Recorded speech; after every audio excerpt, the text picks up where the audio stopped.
नमस्कार। इस ब्रीफिंग में शामिल होने के लिए आप सभी का धन्यवाद।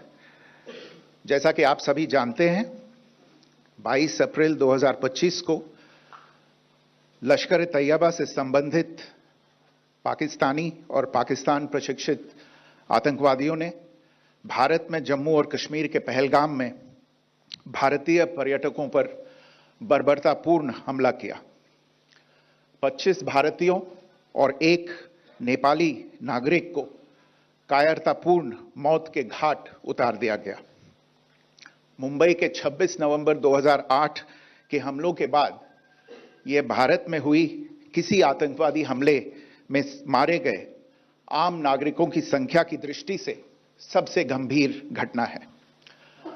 पहलगाम का हमला अत्यधिक बर्बरतापूर्ण था, जिसमें वहां मौजूद लोगों को करीब से और उनके परिवारों के सामने सिर पर गोली मारी गई। हत्या के इस तरीके से परिवार के सदस्यों को जानबूझकर आघात पहुंचाया गया। साथ ही उन्हें यह नसीहत भी दी गई कि वे वापस जाकर इस संदेश को पहुंचा दें। यह हमला स्पष्ट रूप से जम्मू और कश्मीर में बहाल हो रही सामान्य स्थिति को बाधित करने के उद्देश्य से किया गया था। चूंकि पर्यटन फिर से अर्थव्यवस्था का मुख्य आधार बन रहा था, इस हमले का मुख्य उद्देश्य इसे प्रतिकूल रूप से प्रभावित करना था। पिछले वर्ष आप सभी जानते हैं, 2.25 करोड़ से अधिक पर्यटक कश्मीर आए थे।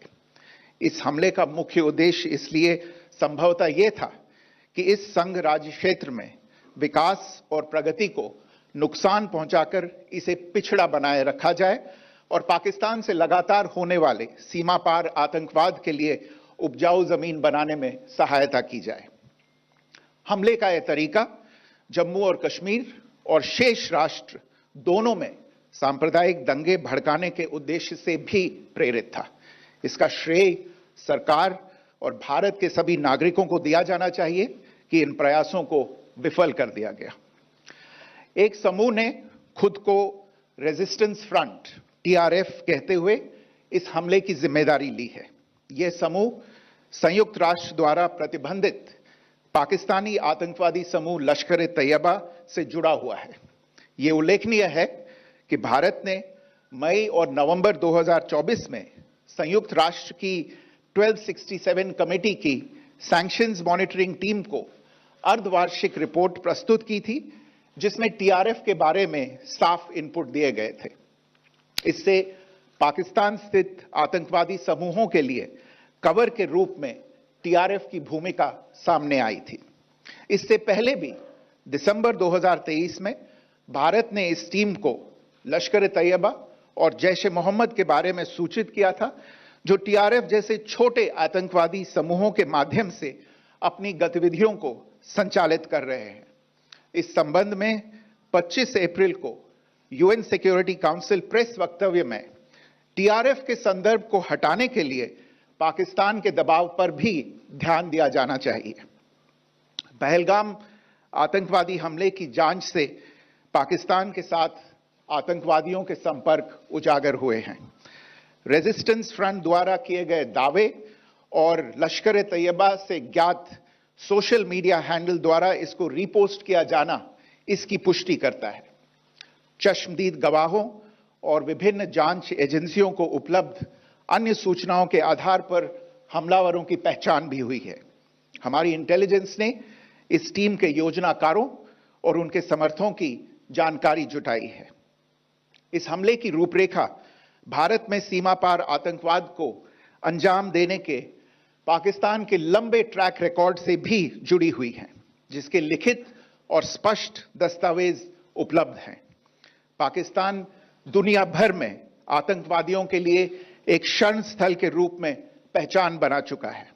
यहां अंतर्राष्ट्रीय स्तर पर प्रतिबंधित आतंकवादी सजा पाने से बचे रहते हैं।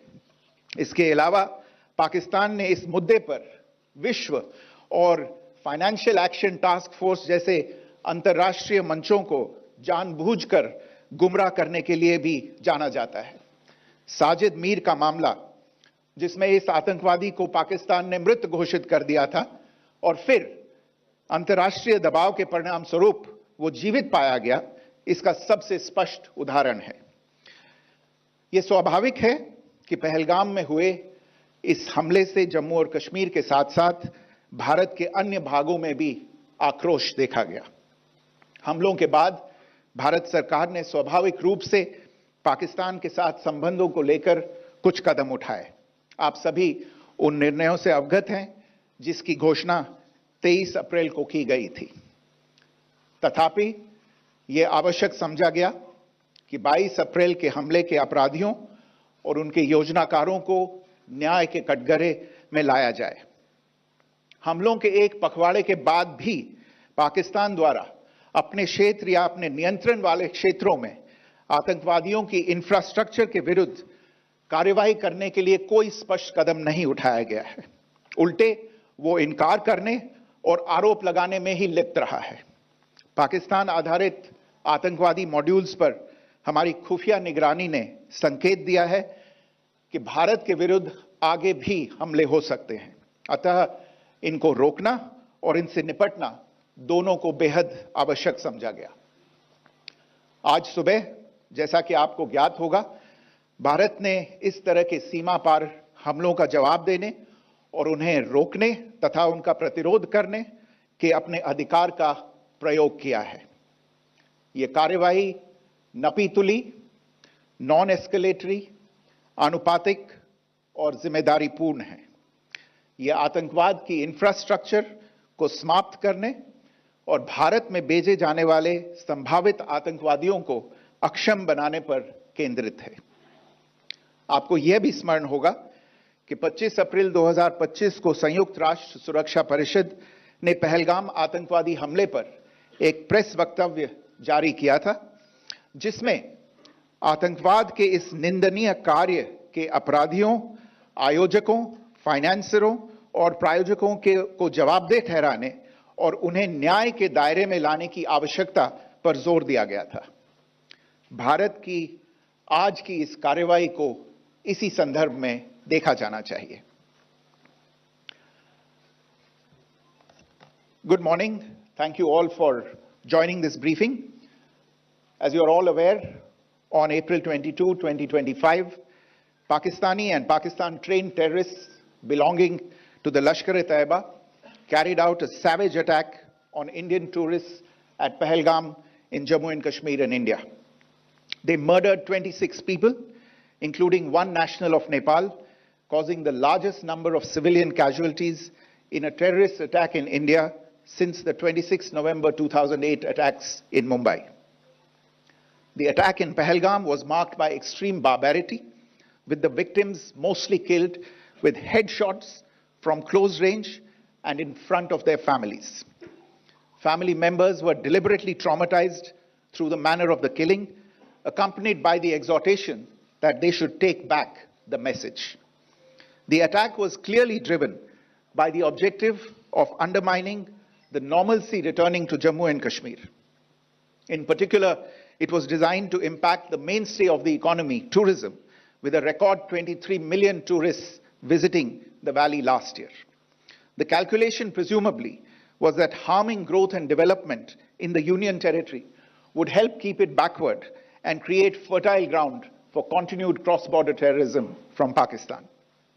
The manner of the attack was also driven by an objective of provoking communal discord, both in Jammu and Kashmir and the rest of the nation. It is to the credit of the government and the people of India that these designs were foiled.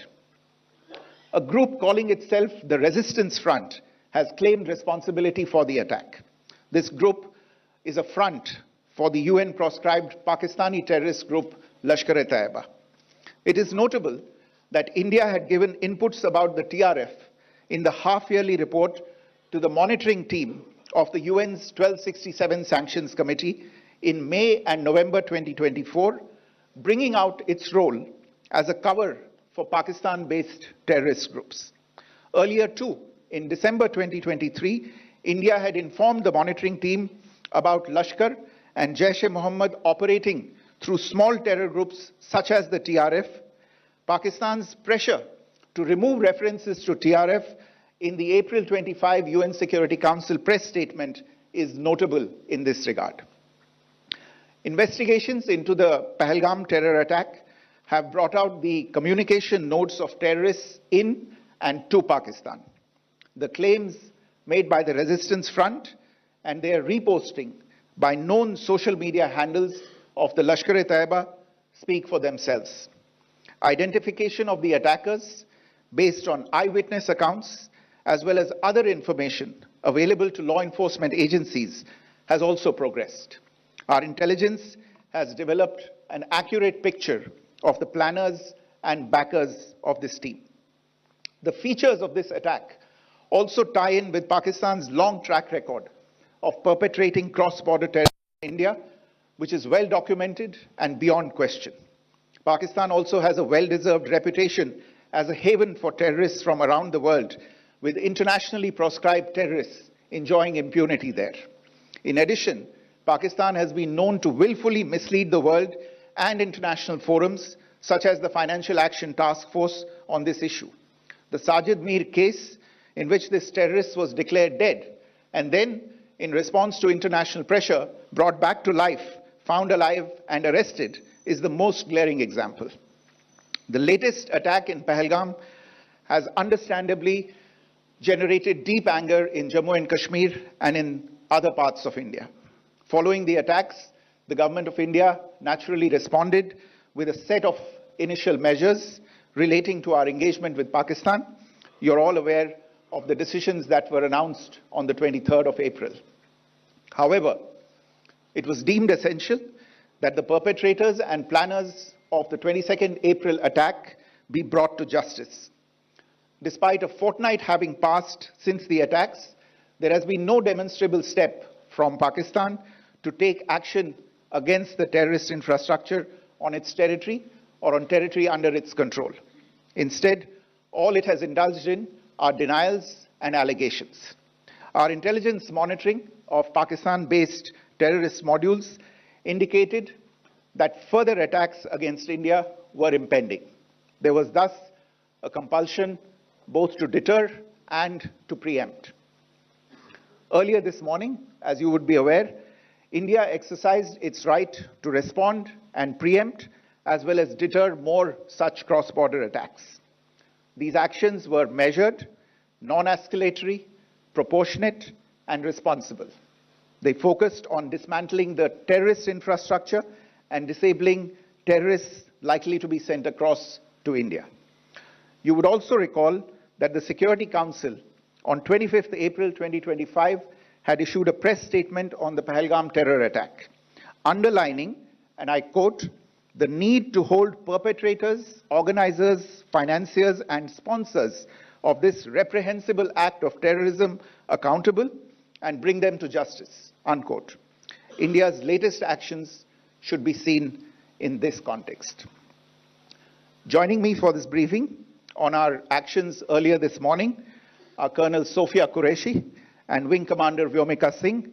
I will request them to share some details regarding Operation Sindoor with all of you.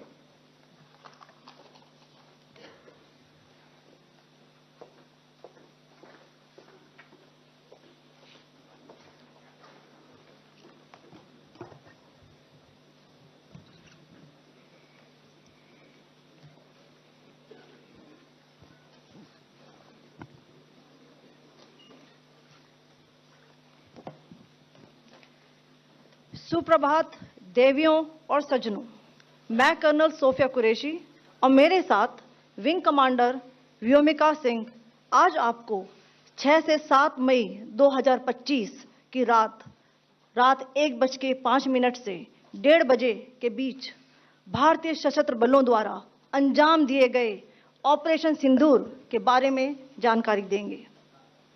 Operation सिंदूर 22 अप्रैल को पहलगाम में हुए विभत्स आतंकवादी हमले के शिकार मासूम नागरिकों व उनके परिवारों को न्याय देने के लिए लॉन्च किया गया था।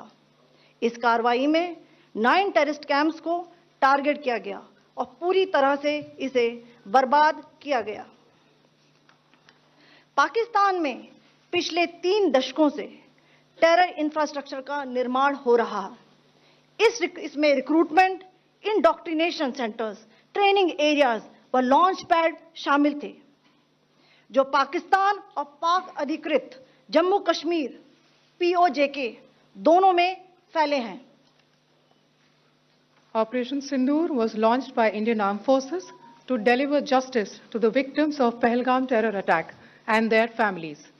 9 terrorist camps were targeted and successfully destroyed. Over the last 3 decades, Pakistan has systematically built terror infrastructure.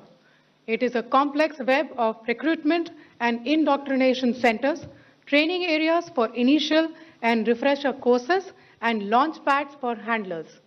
These camps are located both in Pakistan as well as Pakistan-occupied Jammu and Kashmir areas. Some of the well-known training camps are located, as you can see on the screen. They are distributed from Savai Nala in the north, counting to approximately 21, ending at Bhagalpur to the south. इन लक्ष्यों का चयन विश्वसनीय intelligence सूचनाओं के आधार पर हुआ, ताकि आतंक गतिविधियों की रीढ़ तोड़ी जा सके, और यह खास ध्यान दिया गया कि निर्दोष नागरिकों और सिविलियन इंस्टॉलेशन को नुकसान न पहुंचे। The selection of these targets for Operation Sindoor was based on credible intelligence inputs and role of these facilities in perpetrating the terror activities. The locations were so selected to avoid damage to civilian infrastructures and loss of any civilian lives. This was done with due diligence, and the camps selected for targeting and their engagement will now be shown to you one by one. POJK के target मैं आपको बताना चाहूंगी। सबसे पहले सवाई नाला camp Muzaffarabad, जो कि POJK के लाइन ऑफ कंट्रोल से 30 किलोमीटर दूर है। यह एक लश्कर-ए-तौयबा का ट्रेनिंग सेंटर था। 20 अक्टूबर 2024 सोनमर्ग, 24 अक्टूबर 24 गुलमर्ग, 22 अप्रैल 2025 पहलगाम, इन हमलों के आतंकियों ने यहीं से प्रशिक्षण लिया था। सैयदना बिलाल कैंप मुजफ्फराबाद, यह एक जैश-ए-मोहम्मद का स्टेजिंग एरिया है। यह हथियार, विस्फोटक और जंगल सर्वाइवल ट्रेनिंग का केंद्र भी था। गुलपुर कैंप कोटली, यह LOC से 30 किलोमीटर दूर था। लश्कर-ए-तौयबा का बेस था, जो रजौरी, पुंछ में सक्रिय था। 20 अप्रैल 2023 को पुंछ में और 9 जून 2024 को तीर्थ यात्रियों के बस हमले में यहीं से आतंकी को ट्रेन किया गया था।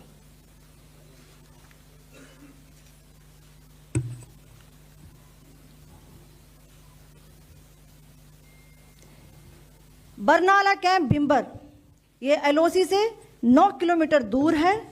यहाँ पर हथियार, हैंडलिंग, IED व जंगल सर्वाइवल का प्रशिक्षण केंद्र था। अब्बास कैंप कोटली,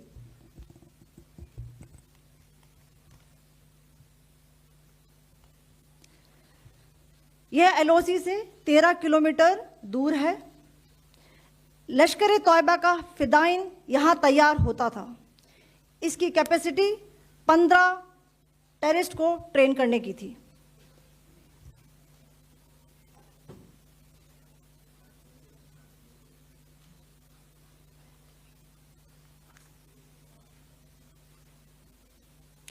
अब मैं पाकिस्तान के अंदर के टारगेट से अवगत कराना चाहूंगी। पहला, सर्जल कैंप सियालकोट, यह अंतर्राष्ट्रीय सीमा से 6 किलोमीटर की दूरी पर है, सांबा कठुआ के सामने।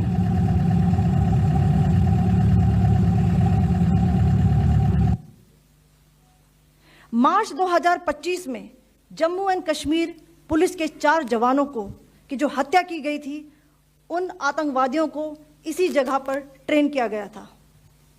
दूसरा, महमूना जाया कैंप सियालकोट, यह 18 से 12 किलोमीटर IB से दूर था। हिजबुल मुजाहिदीन का बहुत बड़ा कैंप था। ये कठुआ जम्मू क्षेत्र में आतंक फैलाने का नियंत्रण केंद्र था। पठानकोट एयरफोर्स बेस पर किया गया हमला भी इसी कैंप से प्लान और डायरेक्ट किया गया था। मरकज ताइबा मुरीद के, यह आईबी से 18 से 25 किलोमीटर दूरी पर है। 2008 के मुंबई हमले के आतंकी भी यहीं से प्रशिक्षित हुए थे। अजमल कसब व डेविड हेडली भी यहां ट्रेन हुए थे।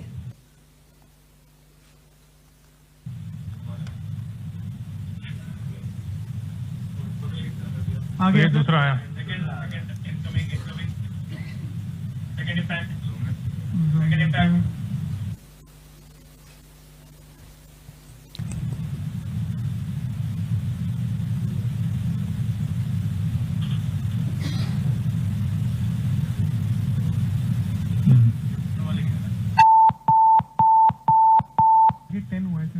टारगेट 10 हुआ, एंक्लोजर सेम ही है।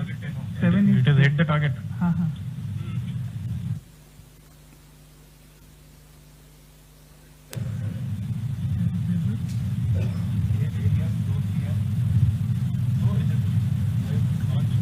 आ गया सर, इम्पैक्ट।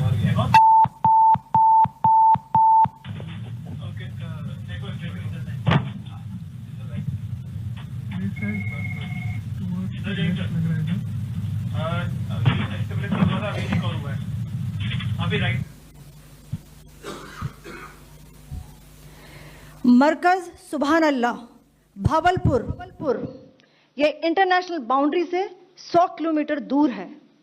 जैश ए मोहम्मद का मुख्यालय था। यहाँ पर रिक्रूटमेंट, ट्रेनिंग व इंडॉक्ट्रिनेशन का केंद्र भी था। शीर्ष आतंकी अक्सर यहाँ आते थे। मैं आप सबको बताना चाहती हूँ कि किसी भी सैन्य ठिकाने का निशाना नहीं बनाया गया और अभी तक किसी तरह की नागरिक क्षति की रिपोर्ट नहीं है। धन्यवाद। जय Hind. The strike on the terror camps were undertaken through precision capability, as shown to you. A niche technology weapons with careful selection of warheads was ensured so that there will be no collateral damage. The point of impact in each of the target was a specific building or a group of buildings. All the targets were neutralized with clinical efficiency, and the results reiterate the professionalism of the Indian Armed Forces in the planning and execution of their operations. No military establishments were targeted. India has demonstrated considerable restraint in its response. However, it must be said that the Indian Armed Forces are fully prepared to respond to Pakistani misadventures, if any, that will escalate this situation. Jai Hind, and thank you very much. Ladies and gentlemen, friends in the media, I ask your indulgence today in view of the fact that this is still an evolving situation. We will therefore not be able to take questions and answers today, but we will come back for more updates and more briefings shortly. Thank you all very much for joining us this morning. Thank you. Jai Hind.